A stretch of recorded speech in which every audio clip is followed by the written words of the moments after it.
Quick disclaimer before the video actually starts, this is something completely out of the ordinary for what I usually make, but I put a ton, and I mean a absolute ton of effort into making this video, so I'd appreciate if you just gave it a shot. Enough time wasted, enjoy the video.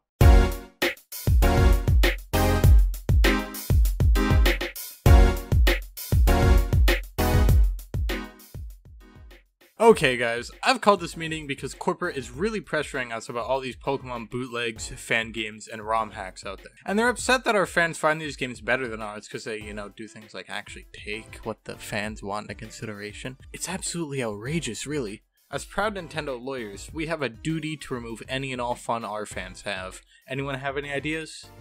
Oh, what about this game platform Roblox, that uses tons of our copyrighted material and has a full-fledged Pokemon fangame that probably pulls more active players than our own? Absolutely genius. Send the cease and desist. Ooh, what about the Minecraft mod Pixelmon? They made completely new assets, have absolutely zero form of monetization, but they steal our IP. Fantastic suggestion. Send our best lawyers out for them. What about this game PokeMMO that's been out since 2012, sells tons of cosmetics that you can buy from their store, and literally uses ROMs of our games as the basis for its engine? But it says here that they don't provide the ROMs, and the game couldn't work without the ROMs since the download doesn't come with them, so surely nobody could actually be playing it. Sir, there are quite literally hundreds of players using illegally downloaded ROMs to play the game right as we speak. I'm sure they all use their own cartridges to dump the ROM themselves, no need to worry. Next suggestion. Sir, with all due respect— I said next! Anyone have any real suggestions? Maybe shut down a charity sales event selling off-branded Joy-Cons in memory of a beloved content creator that sadly passed as a victim to mental illness, with organizers just trying to preserve his memory and put money towards a good cause. Not exactly Pokemon related. But I love it! That's exactly what we here at Nintendo stand for. Everyone give this guy a round of applause. Hey, can we get this guy a raise? So yeah, how this game still exists after 9 years is beyond me. But it does. And in this video, I'll be taking you on the adventure that is PokeMMO and showing you all the quirks I came across while playing. So buckle up, grab some water, double check you're subscribed, as this statistic that is real and I did not just draw says you are not. And let's get right into it. Our adventure starts off humbly, just like any other, on the character creation screen. After creating my character, you'll notice that I still haven't figured out that you can put the game in full screen, but also there is a region select menu. This will, unsurprisingly, select the region you'll be playing through to start off with. Me, of course, using this as an excuse to play through Generation 4 before the remake's release, I chose Sinnoh. After doing so, your character is made and you can begin your journey. After discovering the F11 key, we wake up in our bedroom just like every other Pokemon game to ever exist.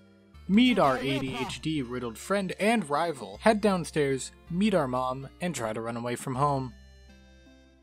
Fine, I'll go talk to Larry.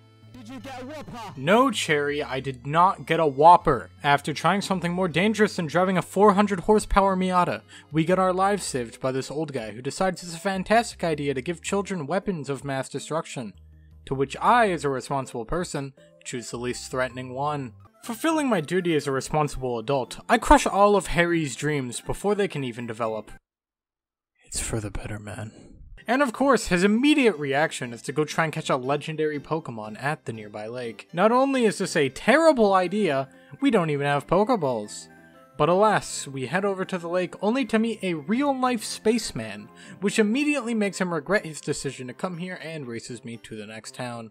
After finally noticing this game has a chat after about 30 minutes of gameplay, I head over to Sandgem Town and meet the old guy, who gives me an iPhone and sends his teenage son to teach me how to catch a Pokemon. How informative. After being taught how to do something I've known how to do for the majority of my life, I bash the local children's skulls in with my penguin.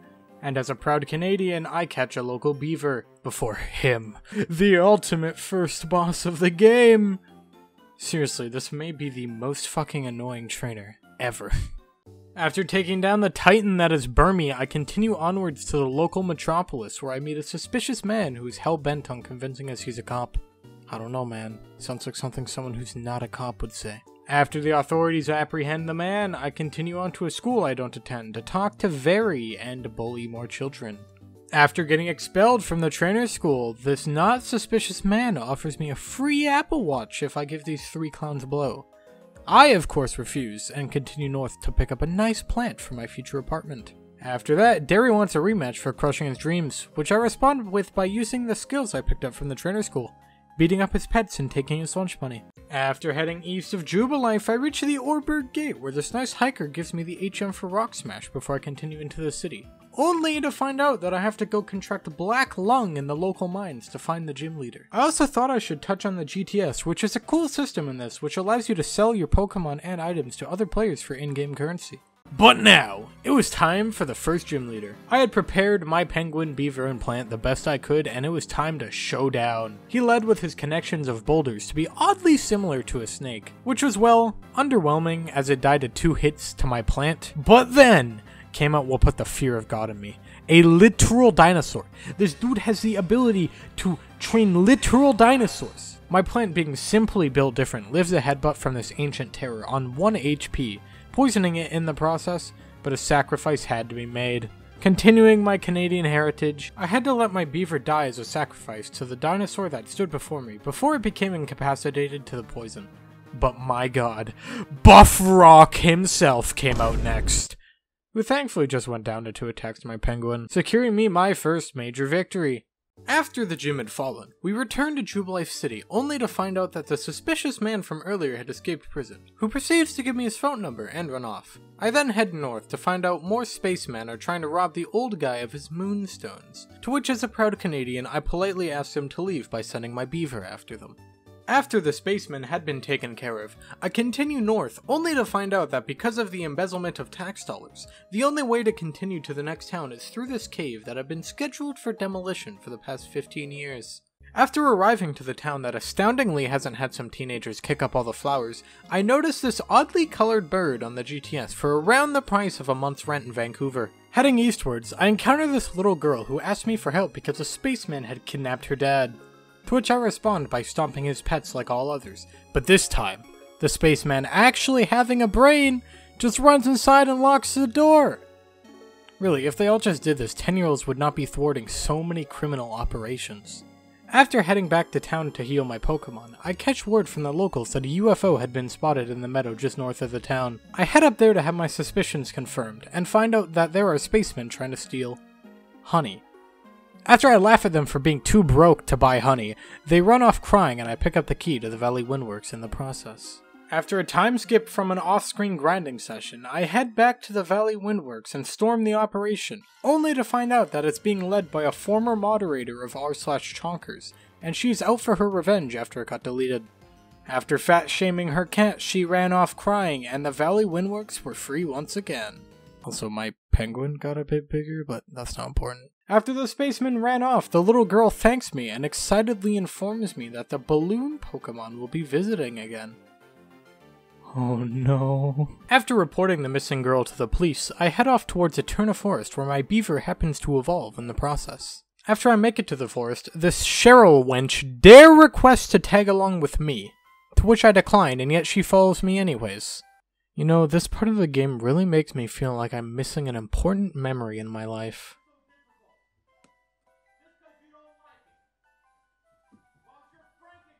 Nah, I'm sure it's just nothing. Anyways, as tax for involuntarily helping Cheryl, I steal her Pokemon's offspring and leave. After exiting this forest, this fisherman wants to help me prepare his recent catches for dinner, which I happily obliged to doing, and make my way over to Eterna City, where I discover they removed the underground function. Therefore, this game is worthless and I stopped playing.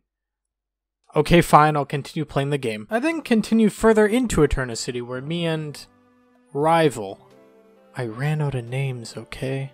Encounter Elon Musk admiring this statue, to which I immediately don't get to think about because another random woman stops me and gives me the ability to cut down trees, hinting at sending a 10-year-old to storm a criminal headquarters. Fantastic idea. Also, the egg hatched into something with another egg. I also head and catch this fire horse because, well, I had a plan for the next gym. For the next gym, I caught a monkey, and I set my master plan into motion. After dealing with the gym, I head into the Galactic building to where the cop from earlier revealed himself to be a spaceman, and I continue on storming the criminal building until I meet their fearsome commander, Jupiter, who absolutely stomps my entire team. Seriously, it was not even close. I then immediately run in and kick her ass instead, leave the building, and the one from earlier comes and hands me another egg, which I gladly take as I was feeling a bit hungry. I then pick up a bicycle from this man and head south to where I find out you can buy stylish hats, and of course I buy one. I also found this chubby dragon in a cave that I caught. After that, I head over to Mount Coronet where I encounter Elon Musk again, who gives me an important message. I shit. I head on and my plant grew flowers, and then I picked up this stone from a suspicious man before heading on to Hearthome City. First thing I did after I got to Hearthome was go and challenge the gym, which I don't really have a joke for, so here's me winning, I guess. After I go to continue on, I encounter who I subsequently destroy and continue on to a well on the following route where I throw the stone from earlier in to encounter a spooky stone, which I catch and replace my plant with. I then continue on to the Solaceon ruins where my dragon evolves and I pick up the HM for Defog. After that, I move on from Solaceon Town and head over to Veilstone City where I do the only reasonable thing. Gambling, baby!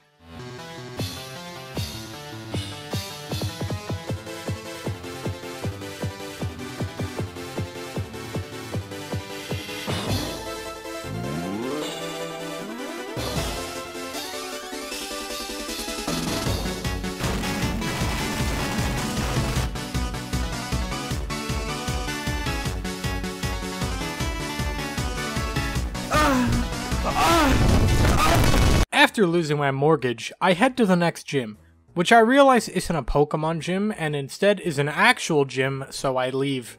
After leaving, the old dude's grandson comes to tell me that some spacemen stole his lunch money and that he wants me to go help beat them up. I refuse, but he threatens to lean on my penguin, so I go with him. Before going to help Lucas, I purchase a shiny stone off the GTS since I can use that now, and evolve my egg, which I didn't mention evolved the first time, because I may have lost the footage. I then go and help Lucas scare off the spacemen to where the cop turned spaceman leads me inside of their base, where I distract him, steal the Fly HM, and run off. I then purchase an ancient bird off the GTS and continue my Canadian heritage by discarding my beaver.